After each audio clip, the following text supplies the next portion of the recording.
अस्सलामु अलैकुम वरहमतुल्लाहि वबरकातुह। वालेकुम अस्सलाम वरहमतुल्लाहि वबरकातुह। बहुत अच्छा। आपका नाम बताइए। मोहम्मद साजिद। आज़म खान। हारिस। अदनान। बहुत अच्छा, माशाल्लाह।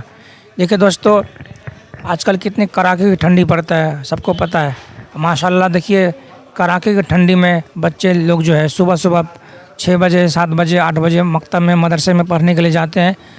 अल्लाह की किताब सीखने के लिए जाते हैं, पढ़ने के लिए जाते हैं, दीनियात सीखने के लिए जाते हैं, कलमा हदीस कुरान सीखने के लिए जाते हैं। सिर्फ़ अल्लाह की किताब को सीखने के लिए, नबी की सुन्नत को सीखने के लिए।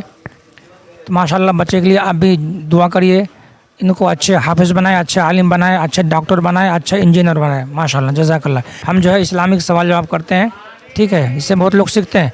आप लोगों से कुछ सवाल करेंगे, जो पता होगा वो बता दीजिएगा, जो नहीं बता पाएंगे इंशाल्लाह हम बता देंगे, ठीक है ना। ये आपकी किताब है, मकतब में पढ़ते हैं, तो आपकी किताब से हम आज सवाल करेंगे, ठीक है। ये बताइए, हमारे नबी का क्या नाम है? हमारे नबी का हज़रत मोहम्मद सल्लल्लाहु अलैहि वसल्लम नाम है। बहुत अच्छा, माशाल्लाह। हमारे नबी मोहम्मद सल्लल्लाहु अलैहि वसल्लम कहाँ पैदा हुए? मक्का में। मक्का में, माशाल्लाह। हमारे नबी मोहम्मद सल्लल्लाहु अलैहि वसल्लम की वफ़ात कहाँ हुई? मदीना मुनव्वरा में। बहुत अच्छा। हमारे नबी मोहम्मद सल्लल्लाहु अलैहि वसल्लम की वफ़ात कितने साल की उम्र में हुई? 65। पे जोड़ दीजिए, कितने साल की उम्र में सुने होंगे? 63। 63। 63, माशाल्लाह। 63 साल की उम्र में हमारे नबी की इस दुनिया से वफ़ात हो गई। आप भी सीखिए दोस्तों, ये सीरत के मुतालिक सवाल जवाब है। आप अपने बच्चों को ज़रूर सिखाइए, ख़ुद भी सीखिए, क्योंकि ये सीखने की चीज़ है। हम अगर नबी के बारे में नहीं जानेंगे तो कौन जानेगा? गैर कौम तो नहीं जानेंगे, गैर लोग तो नहीं जानेंगे, हम मुसलमान हैं। बहुत अच्छा, माशाल्लाह। आप लोग ये बताइए, चारों लोग बताइएगा, जिसको मालूम होगा वो बता दीजिएगा। हमारे प्यारे नबी मोहम्मद सल्लल्लाहु अलैहि वसल्लम को कितने साल की उम्र में नबूवत मिली थी? 40 साल की उम्र में मिली थी। 40 साल एक दिन। पता नहीं। 40 साल एक। नहीं, सिर्फ 40 एक दिन कहाँ बीच में लाए? एक दिन हम बोले थे, देखो तुम बताइए सो एक दिन। 40 साल की उम्र में नबूवत मिली, एक दिन बीच में कहाँ आ गया? आप लोग ये बताइए, अरब के लोग हमारे नबी मोहम्मद सल्लल्लाहु अलैहि वसल्लम को क्या कहते थे? सादिक यानी सच्चा, अमीन यानी ईमानदार। मानतदार। बहुत अच्छा, माशाल्लाह। आप लोग ये बताइए, हमारे नबी मोहम्मद सल्लल्लाहु अलैहि वसल्लम मदीना मुनव्वरा में कितने साल रहे? 10 साल। 10 साल। 10 साल। 10। 10 साल रहे मदीना मुनव्वरा में। हमारे नबी मोहम्मद सल्लल्लाहु अलैहि वसल्लम 10 साल रहे, ठीक है। अच्छा, आप बताइए, हमारे नबी मोहम्मद सल्लल्लाहु अलैहि वसल्लम को जब नबूवत मिल गई थी, तो नबूवत मिलने के बाद मक्का मुकर्रमा में कितने साल रहे थे? 53। 53। नबूवत मिलने के बाद 13 साल। 13 साल। देखिए माशाल्लाह, बच्चे की जहन कितनी तेज़ चल रहा है। कल भी पूछे थे, परसों भी पूछे थे तुमको। हाँ हाँ।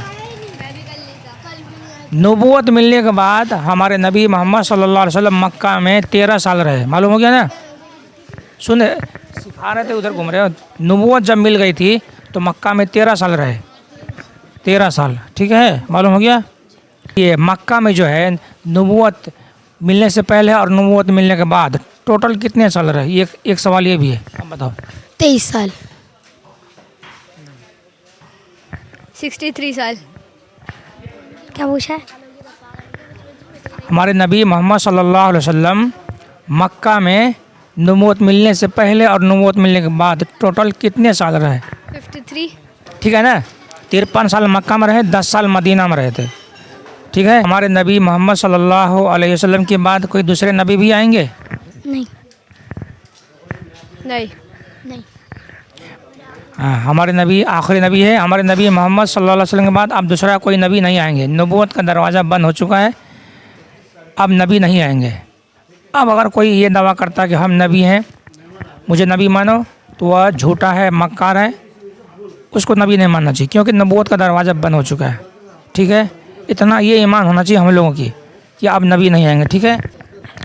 आप ये बताइए, हम किस नबी की उम्मत में हैं? हज़रत मोहम्मद सल्लल्लाहु अलैहि वसल्लम की। माशाल्लाह, बहुत अच्छा। हम मोहम्मद सल्लल्लाहु अलैहि वसल्लम की उम्मत में, मालूम हो गया ना, ये सब जानना ज़रूरी है, हम किस नबी की उम्मत में। अच्छा ये बताइए, हमारे प्यारे नबी मोहम्मद सल्लल्लाहु अलैहि वसल्लम के कितने बेटे थे? 3। 3 बेटे थे। अब बताइएगा, हमारे प्यारे आका हज़रत मोहम्मद सल्लल्लाहु अलैहि वसल्लम की सबसे पहली अज़वाज मुतहरात का क्या नाम है? यानी सबसे पहली बीवी कौन है? बीवी खतीजा। खतीजा रज़ी अल्लाह। हज़रत खदीजा रज़ी अल्लाह तआला अन्हा, जो हमारे आप सल्लल्लाहु अलैहि वसल्लम की सबसे पहली अज़वाज मुतहरात है। ठीक है। और एक सवाल और, ये सवाल हर मुसलमान को मालूम होना चाहिए। आप लोग ये बताइए, वो कौन सा गुनाह है जिसे इंसान करता है, सुनिए गौर से, वो कौन सा गुनाह है जिसे इंसान करता है तो हदीस में आया है कि ये ऐसा गुनाह है कि इंसान अगर ये गुनाह कर लेता है तो गोया ऐसा है जैसे वो अपनी माँ से ज़िना किया हो। बताएंगे वो कौन सा गुनाह है? अक्सर वो मुसलमान उसमें मौलवी से, अक्सर वो मुसलमान वो करते हैं पता है? वो कौन सा गुनाह है जो इंसान करता है और करता भी है, उसको गोया ऐसे बताया गया है कि अपनी माँ से ज़िना करने के बराबर उसका गुनाह मिलता है। वो कौन सा गुनाह पता है? चलिए हम बता दे रहे हैं। वह सूद का लेना, सूद का देना, सूद ब्याज का ऐसा इतना सख्त बताया गया है, गोया कि अपने माँ से ज़िना करता है। इसलिए मुसलमानों को सूद से बचना चाहिए, सूद लेने से भी, सूद देने से भी बचना चाहिए। समझ रहे हैं ना? बरकत ख़त्म हो जाती है इससे, जो है ना, बरकत ख़त्म हो जाती है। इसलिए सूद ब्याज हराम से बचना चाहिए। ठीक है ना? मालूम हो गया ना? चलिए आप लोग ये बताइए, कुरान शरीफ के मुताबिक वह कौन सा गुनाह है जिनको अल्लाह ताला कभी माफ़ नहीं करेंगे? झूठ बोलना। बताइए। शिरक। शिरक। शिरक।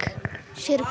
शिरक ऐसा गुनाह है, अब बता दे रहे हैं। शिरक उसको कहते हैं, शिरक मतलब समझते हैं, अल्लाह ताला के साथ किसी को शरीक करना, अल्लाह ताला के अलावा किसी दूसरे की इबादत करना, दूसरे की बंदगी करना, ये शिरक कहलाता है। मालूम हो गया ना? आप लोग ये बताइए, सुनिए, हज़रत यूसुफ़ अलैहिस्सलाम कौन से मुल्क के हाकिम थे? बताइए। मुल्क मिस्र।